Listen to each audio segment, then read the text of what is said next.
ভুলে নিশোকে যেন কাছে টেনে নিলেন সুপারস্টার শাকিব খান, দিলেন দারুণ এক মানবিকতার পরিচয়। শুক্রবার সন্ধ্যায় শাকিব এবং নিশোকে দেখা গেল একই সাথে একই মঞ্চে, তাও আবার একই গানে দুজনে তাল মিলিয়ে নাচতে।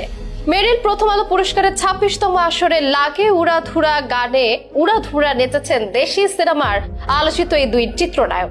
একদিকে তাদের মধ্যে এই এক হওয়ার মাধ্যমে নতুন এক গুঞ্জনও শোনা যাচ্ছে।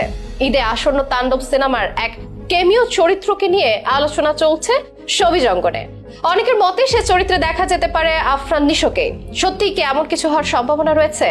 পুরস্কারের মঞ্চে কিভাবে এক হলেন শাকিব এবং নিশো? তাদের দ্বন্দ্বের নেপথ্যেই বা লুকিয়ে আছে কোন কাহিনী?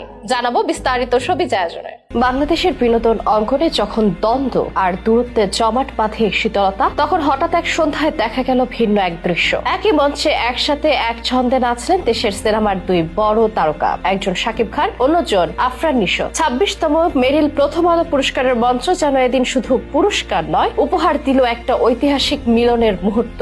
যে মুহূর্তে ছিল না অহংকার, ছিল না পুরনো মান অভিমান, ছিল শুধু উড়াধুরা গানের সুরে মিশে যাওয়া উচ্ছ্বাস। এই সন্ধ্যায় অনুষ্ঠানের শেষ পরিবেশনায় ঢালিউড সুপারস্টার শাকিব খান এবং গায়ক এবং সঙ্গীতায়োজক প্রীতম হাসানের লাগে উড়াধুরা গান এবং নৃত্যের সঙ্গে দুই উপস্থাপক অভিনেতা আফরান নিশো এবং অভিনেত্রী তাসনিয়া ফারিন যোগ দিলে এক অভূতপূর্ব মুহূর্ত রচিত হয়, যার ক্লিপ এখন ঘুরে বেড়াচ্ছে সোশ্যাল মিডিয়ায়। এক সময়ের শীতল সম্পর্কের ব্যাপারটা ভুলে নিশোর সাথে এই মঞ্চে শাকিবের একত্রে নাচ করাটাই যেন প্রমাণ করলো তিনি বড় মনের মানুষ। আর শোবিজে ব্যক্তিগত টানাপোড়েনের থেকেও বড় কিছু যদি থাকে সেটা হচ্ছে মানবিকতা আর শিল্পী সুলভ সম্মান। কিন্তু হঠাৎ করে এই দ্বৈত উপস্থিতি কি নিছক এক রাতের আবেগ, নাকি এর পেছনে আছে বড় কোনো পরিকল্পনা? গুঞ্জন আরো জোরালো হয়েছে তাণ্ডব সিনেমাকে ঘিরে। শাকিব খানের এই আসন্ন ঈদ রিলিজেই নাকি দেখা যেতে পারে আফরান নিশোকে ক্যামিও চরিত্রে। অনেকেই বলছেন পুরস্কারের এই মঞ্চটা ছিল সেই প্রতিযোগিতার প্রতীকী ঘোষণা।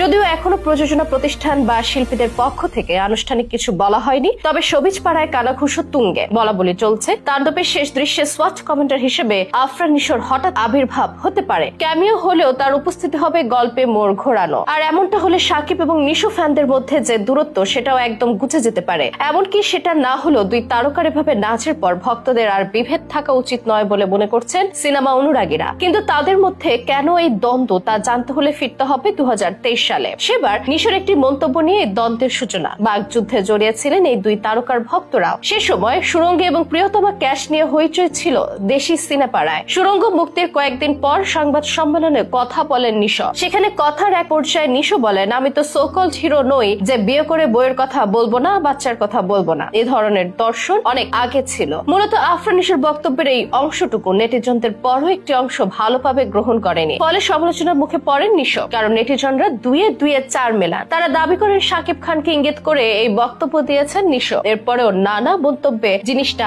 আরো চর্চিত হতে থাকে। যদিও শাকিব এসব নিয়ে মন্তব্য করেনি কখনো, আর এবারে একসাথে নাচতেও দ্বিধা করলেন না ঢালিউড সুপারস্টার, যিনি 2 দশক ধরে দেশের বাণিজ্যিক সিনেমার শীর্ষ তারকা। তার পক্ষ থেকে উৎসতা নিঃসন্দেহে এক উদারতার নিদর্শন। অন্যদিকে নিশোর পক্ষ থেকে এটি সাহসী এক পদক্ষেপ, যা প্রমাণ করে অতীতের ভুল ভুলে তিনি নিজের জায়গা তৈরি করতে চান মিলেমিশে, সম্মান দিয়ে, সহযোগিতা নিয়েই।